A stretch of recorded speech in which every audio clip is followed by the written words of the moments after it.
할렐루야, 대단히 감사합니다. 우리 옆에 있는 분들과 인사하십시다. 할렐루야, 반갑습니다. 오늘 주신 하나님의 말씀은 민수기 22장 1절부터 20절까지 말씀이 되겠습니다. 구약성경 민수기 22장 232면입니다. 민수기 22장 1절부터 20절까지 제가 한 절 여러분이 다음 절 읽도록 하겠습니다. 이스라엘 자손이 또 진행하여 모압 평지에 진쳤으니 요단 건너편 곧 여리고 맞은 편이더라.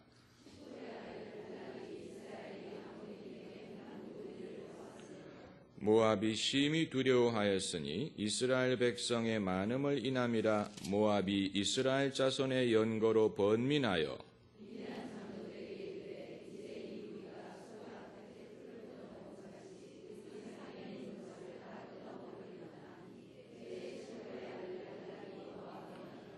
그가 사자를 부올의 아들 발람의 본향 강변 부돌에 보내어 발람을 부르게 하여 가로되, 보라, 한 민족이 애굽에서 나왔는데 그들이 지면에 덮어서 우리 맞은편에 거하였고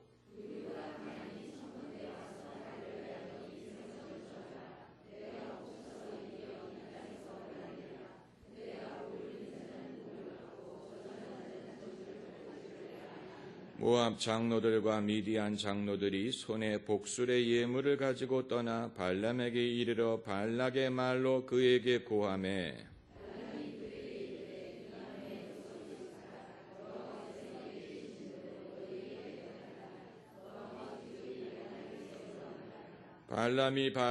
하나님이 발람에게 임하여 가라사대, 너와 함께한 이 사람들이 누구냐?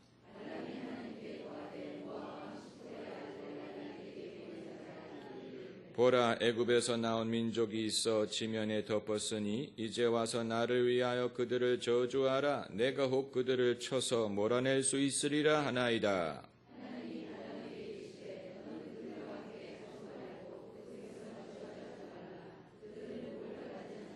발람이 아침에 일어나서 발락의 귀족들에게 이르되, 너희는 너희의 땅으로 돌아가라. 내가 너희와 함께 가기를 여호와께서 허락지 아니하시느니라.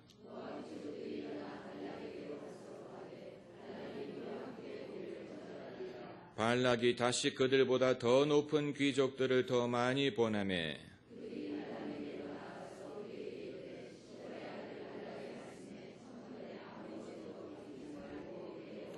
내가 그대를 높여 크게 존귀케 하고 그대가 내게 말하는 것은 무엇이든지 시행하리니 청컨대 와서 나를 위하여 이 백성을 저주하라 하시더이다.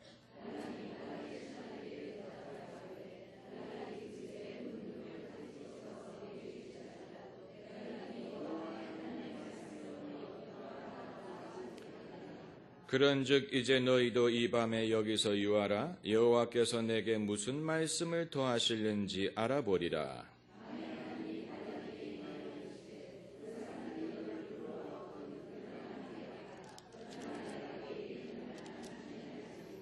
아멘. 우리가 성경 말씀을 읽다 보면 예기치 않던 곳에서 영적인 천재를 만날 때가 있습니다. 영적인 천재라 함은 어폐가 있지만 다른 말로 달리 표현할 수가 없습니다. 남들이 갖지 못한 영적인 능력을 소유한 사람을 말합니다. 남들은 하나님의 존재를 거의 겨우 알까 말까 하는데 이들은 하나님을 아는 것뿐만이 아니고 하나님의 음성을 들을 수도 있고 하나님을 대신하여 영적인 권세를 행사할 수도 있는 능력을 소유한 사람들이 있습니다. 그들이 어디에서 이런 능력을 부여받았고 왜 남들이 갖지 못한 능력을 갖고 있는지 성경은 말하고 있지 않습니다. 마치 모차르트가 남들이 갖지 못한 현저한 음악적인 재능을 소유한 것처럼 또 어떤 사람들은 천성적으로 수학적인 두뇌를 가지고 태어난 것처럼 영적인 면에도 남들이 갖지 못한 민감함을 천성적으로 소유한 사람들이 있다는 것입니다. 바로 발람이 그와 같은 사람입니다. 오늘 본문에 발씨가 2명 등장하기 때문에 여러분이 헷갈리면 안 됩니다. 발락은 이 모압의 왕이고 발람은 선지자입니다. 그는 이방인입니다. 이스라엘 사람이 아닙니다.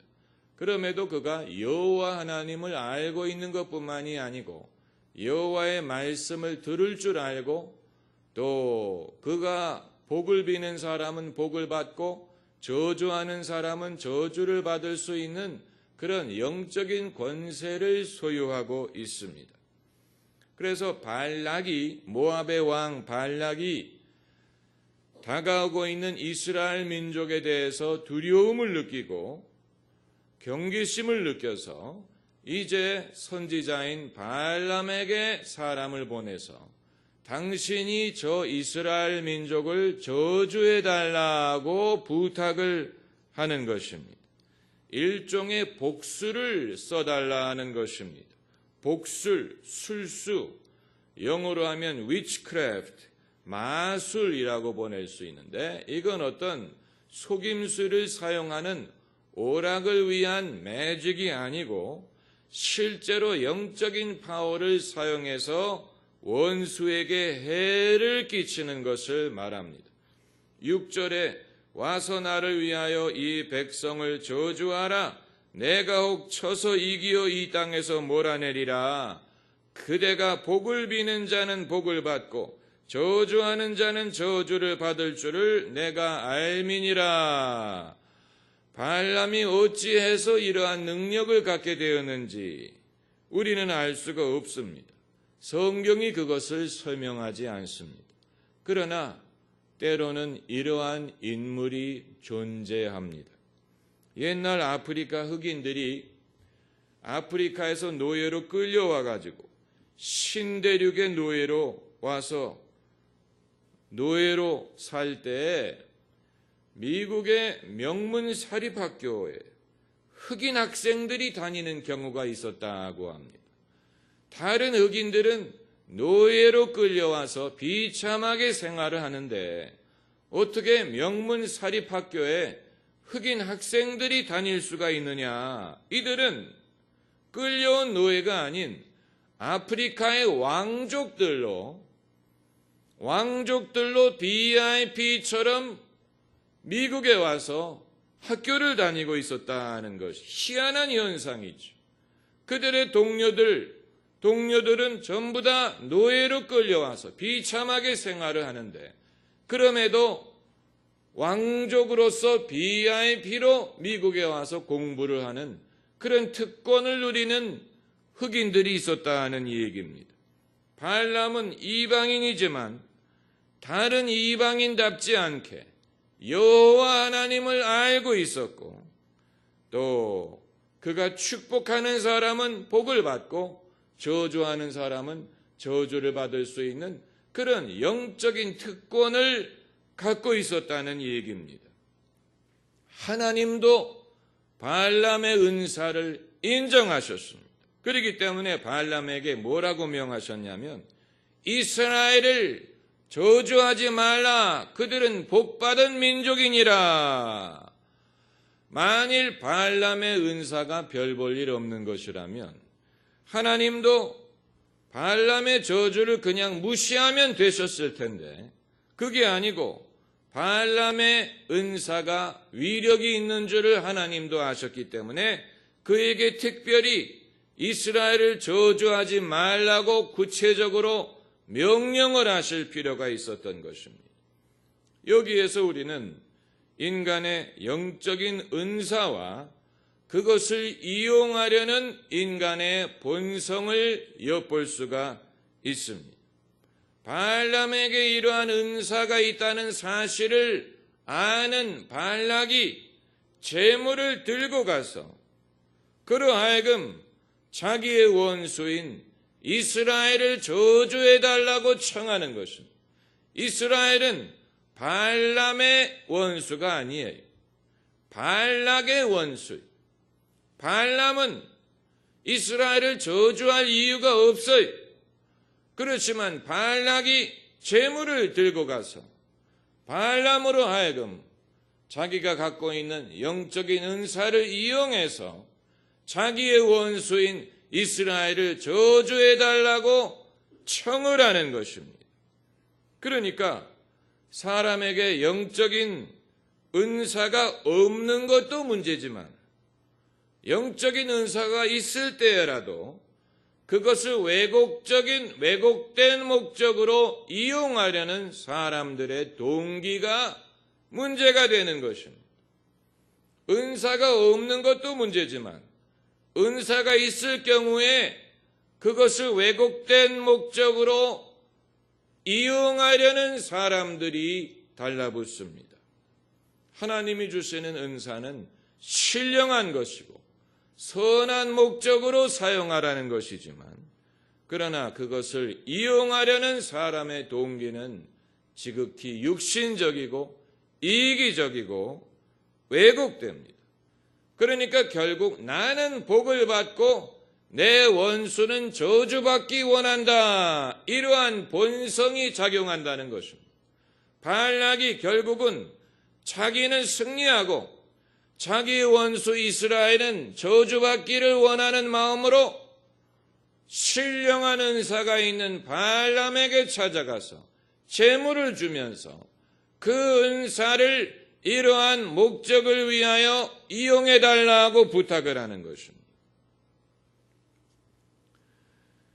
그러니까 발람이 자기는 이스라엘에 대해서 전혀 어떤 적대감이나 원망이 없더라도 재물을 들고 찾아오는 사람의 유혹을 받게 되는 것입니다.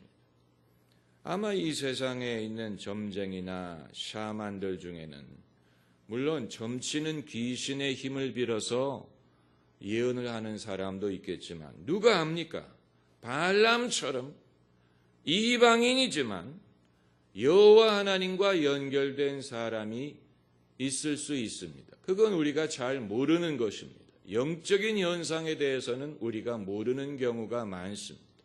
이 발람이 이방인임에도 불구하고 어떻게 이 사람에게 이러한 영적인 능력이 있는지, 이 사람이 하나님과 대화할 수 있는지, 하나님이 그의 은사를 인정하시는지 우리가 알 수 없는 것처럼 이 세상에는 영적인 현상에 대해서 우리가 알지 못하는 것들이 많이 있습니다. 굳이 알려고 할 필요 없습니다. 우리는 성경 말씀만 배우면 됩니다. 성경 말씀이 가르치는 것만 알면 됩니다. 그 범위를 벗어나서 알려고 하다가 시험에 빠집니다. 영적인 호기심은 지극히 위험할 수 있습니다. 성경이 말하는 것 이외에 다른 것에 대하여 호기심을 갖다가 이상한 불을 피운다든가 이상한 영을 접한다든가 또 하나님이 아닌 다른 신을 영접한다든가 이런 위험에 빠질 수가 있습니다. 영적인 호기심, 성경의 범위를 벗어난 영적인 호기심은 위험합니다. 만일 누가 여러분에게 용한 사람이 있으니 우리가 가서 그의 말을 들어보자, 그에게 예언을 받아보자, 그에게 안수기도를 받아보자, 그 집회에 참석해보자 라고 하면 그것을 여러분이 거절할 수 있어야 됩니다. 설사 마음의 호기심이 동하더라도 영적인 호기심이라는 것은 위험합니다. 예수께서 요단강에서 성령 충만을 받으신 후에 제일 먼저 발생한 일이 무엇이냐면 성령에 이끌려서 빈들에 가서 마귀에게 40일 동안 시험을 당하신 것입니다. 사람이 영적인 세계에 들어가게 되면 영적인 능력을 소유하게 되면 성령에 이끌리는 특권도 누리지만 그의 영적인 능력을 시험하려는 마귀와도 담판을 해야 될 때가 있습니다. 그래서 마귀가 제일 먼저 예수님을 유혹한 말이 내가 하나님의 아들이면 이 돌을 떡이 되게 하라. 그러니까 예수님으로 하여금 당신이 요단강에서 받으신 영적인 권세를 육신의 배고픔을 해결하기 위한 도구로 사용하라는 유혹이었던 것인데, 이것이 예수님에게 유혹이 될 수 있었던 이유는 예수님이 40일을 금식하시고 매우 시장하셨기 때문입니다. 이것이 예수님에게 충분히 유혹이 될 수 있었습니다. 다만 예수님은 당신이 굉장히 시장하시지만 하나님이 주신 권세가 결코 육신의 욕망을 채우기 위한 도구가 아니라는 것을 아셨기 때문에 사람이 떡으로만 살 것이 아니요 하나님의 입으로 나오는 모든 말씀으로 살 것이니라 라고 신명기에 기록된 말씀을 인용하심으로 그 시험을 물리치실 수가 있었죠. 만일 비슷한 경우에 있는 사람이 비슷한 시험을 당했을 때 예수님처럼 그 시험을 물리치지 못하고 그 시험에 굴복했다면 그 사람이 받은 영적인 능력이 그 사람에게 유익이 되지 못하고 오히려 그것 때문에 악의 세력, 어둠의 세력의 시험에 노출이 되고 거기에 굴복하는 더 불행한 결과를 초래했을 것입니다. 여러분, 그러기 때문에 영적인 은혜를 우리가 사모하지만 거기에는 위험이 존재하고 시험이 따라올 수 있다는 사실을 늘 유념해야 됩니다.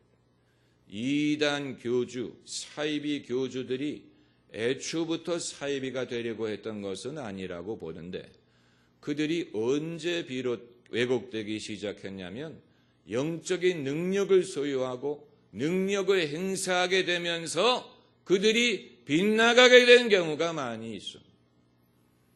애초부터 그들이 나빴던 것이 아니고 애초에는 그들이 교회 장로고 목사고 신학생이고 하나님의 종이었다가 능력을 경험한 다음에 거기에 따르는 시험을 감당할 만한 인격을 갖추지 못하고 그것을 감당할 만한 믿음을 갖지 못하고 또 그러한 상황에서 그를 바른 길로 인도할 수 있는 믿음의 동지가 없는 상황에서 결국은 이 시험을 견디지 못하고 왜곡된 길로 빠졌던 것입니다.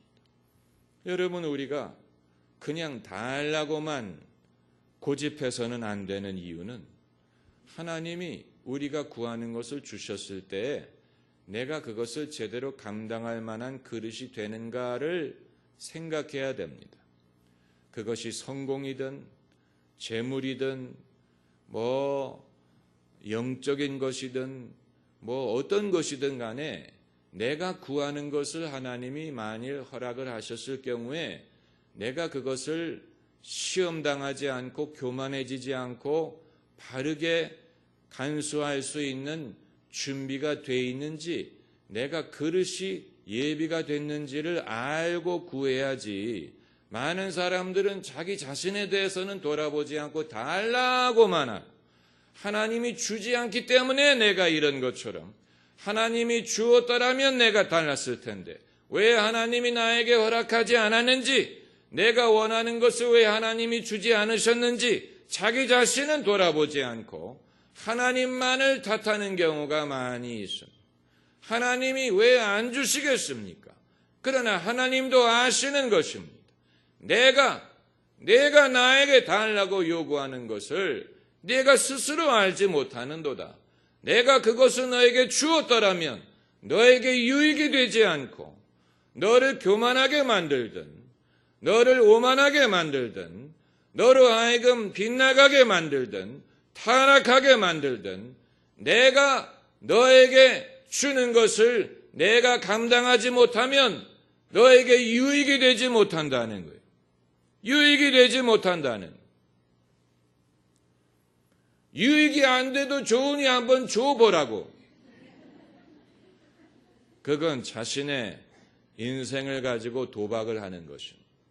유익이 되든 안 되든 그거 나중에 알 문제고 일단 한번 줘봐라. 하나님은 그런 식으로 도박을 하시지 않습니다. 그건 무책임한 것입니다. 한 번 사는 것인데 우리가 우리의 인생을 그런 식으로 아무렇게나 실험할 수 있는 것은 아닙니다. 특별히 그것이 나뿐만이 아니고 내 가족, 사랑하는 자녀, 또 주변의 교회, 성도, 이런 많은 사람들에게 상당한 영향을 끼칠 수 있는 일일 때 그들에게 상처를 줄 수가 있고 그들을 시험에 들게 할 수 있는 일일 경우에는 우리가 그런 식으로 무책임하게 한번 줘봐라, 한번 내가 해보자 이런 식으로 생각하는 것은 그건 아주 무책임한 것입니다. 그래서 애초에는 올바른 은사와 능력을 소유했는데 그것을 올바른 목적으로 사용하지 못했기 때문에 잘못된 길로 빠지는 사람들이 이 세상에는 많이 있었을 것으로 보는 것입니다. 이것은 자기가 갖고 있는 재능을 돈을 받고 파는 것과 마찬가지입니다. 모든 사람들은 어느 정도는 자기의 재능을 대가를 받고 팝니다. 그건 불가피한 것입니다.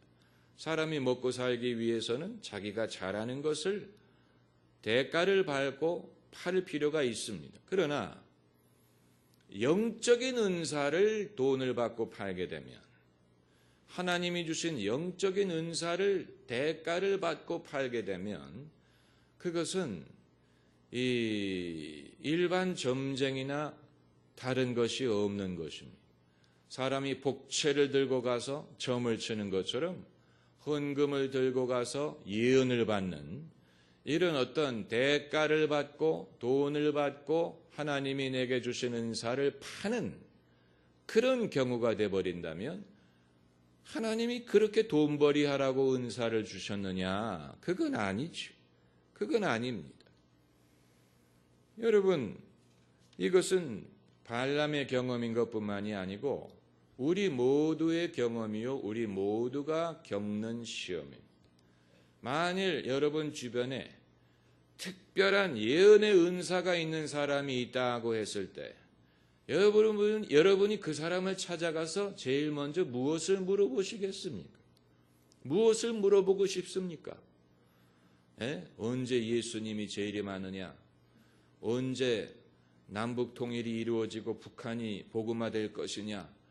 세계 복음화를 위하여 우리가 어떻게 준비해야 되느냐? 그런 질문을 할 사람은 눈을 씻고 봐도 없고 대부분의 사람들은 우리 남편의 사업이 어떻게 되느냐?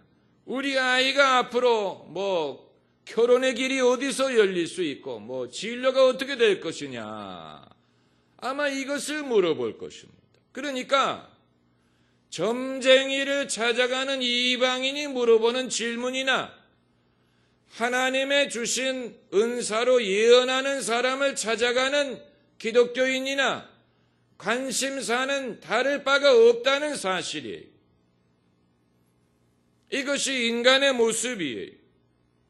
그래서 은사가 있는 사람이 존재하는 것은 좋은 일이지만 세월이 오래 지나지 않아서 주변 사람들의 성화로 인하여 그 사람을 점쟁이로 만들어버리는 거죠. 그래서 결국 동네의 점쟁이와 다를 바가 없는 것이 되는 것이죠. 그 점쟁이 집에 내건 간판, 재물운, 운세, 운명, 애전운, 장명, 사주, 팔자, 동네 점쟁이와 다를 바가 없는 그런 경우가 될 가능성이 많은 것입니다. 오늘 본문의 이 발람 자신도 시험을 받고 있습니다. 하나님은 이미 그에게 말씀하셨습니다. 12절에 하나님이 분명히 발람에게 이르시되 너는 그들과 함께 가지도 말고 그 백성을 저주하지도 말라. 그들은 복을 받은 자니라.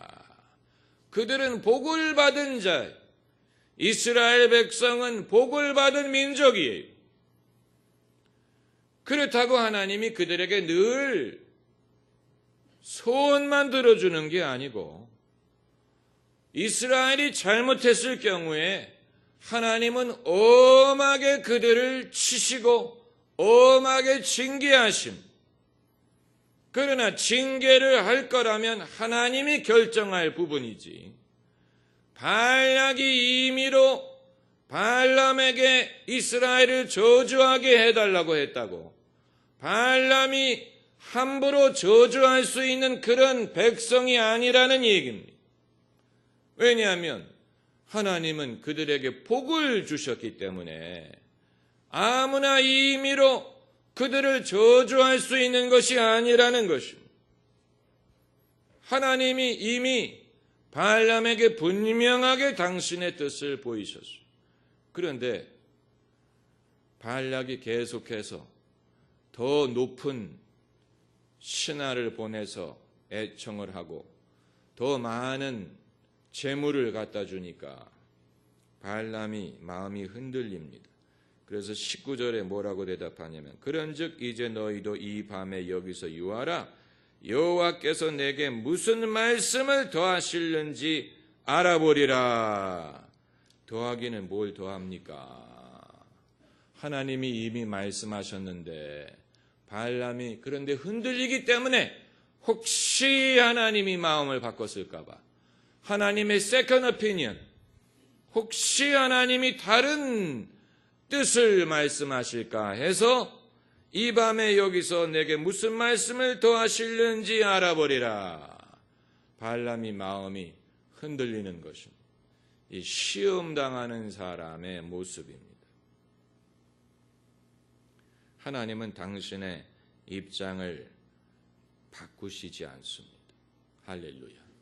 하나님은 당신의 입장을 바꾸지 않습니다. 발람이 자신의 입장을 바꿔야지 하나님이 입장을 바꾸시리라고 생각하면 안 됩니다. 이 영적인 능력이 있는 사람도 그것을 사용해서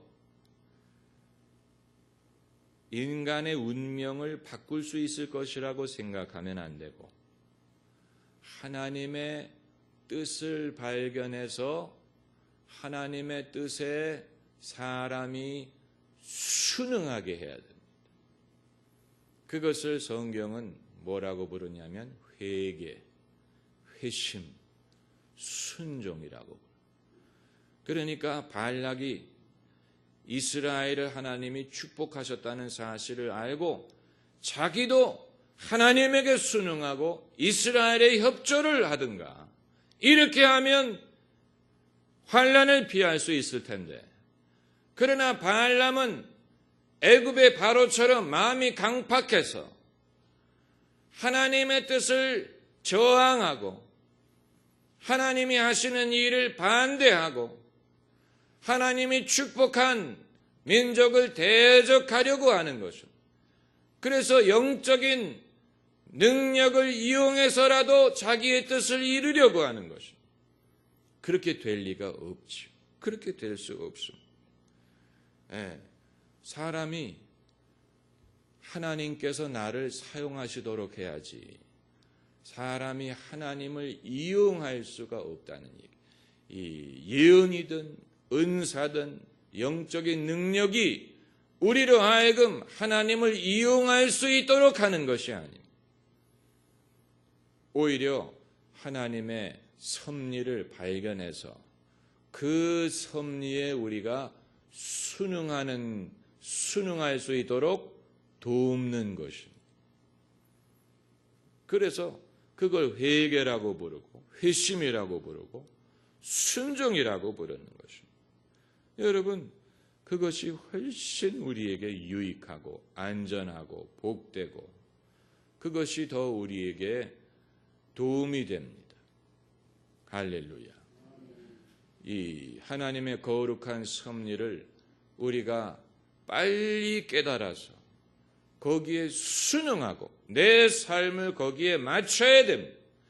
하나님이 내 삶에 맞춰주기를 바라지 말고 하나님의 섭리에 내 삶을 맞춰야 됩니다. 내 생각을 거기에 맞춰야 됩니다. 내 가치관을 거기에 맞춰야 됩니다. 내 우선순위를 하나님의 섭리에 맞춰야 됩니다. 하나님의 섭리를 내가 좋아하고 찬성하고 동의하고 따라가고 협력하고 순종할 때 그것이 하나님이 우리에게 은사를 주시고 당신의 뜻을 깨닫게 하시고 이 모든 역사를 행하시는 이유가 되는 것입니다. 할렐루야. 기도하십시다.